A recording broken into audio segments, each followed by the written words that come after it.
Main door ఎలా పెట్టుకోవాలి అని మహర్షులు ప్రాచీన గ్రంథాలలో ఎలా చెప్పారు అంటే, గృహం నిర్మించాలి అనుకునే స్థలాన్ని 9x9గా విభజిస్తే 4 దిక్కులలో మొత్తం 32 భాగాలు వస్తాయి. వీటిని వాస్తు పదాలు అంటారు. ఈ 32 పదాలను 32 దేవతా అసురులు రూల్ చేస్తారు. సో ఒక్కొక్క పదం ఒక్కొక్క ఎనర్జీని కలిగి ఉంటుంది.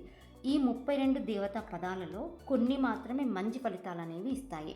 అవి ఏంటి అంటే, ఈస్ట్ తూర్పు భాగం అయితే Jayant Mahindra E3 E4, south దక్షిణం అయితే వితత గృహక్షట్ S3 S4, వెస్ట్ పడమర అయితే సుగ్రీవ్ పుష్పదంత్ W3 W4, నార్త్ ఉత్తరం అయితే ముఖ్య బల్లాట్ సోమ N3 N4 N5.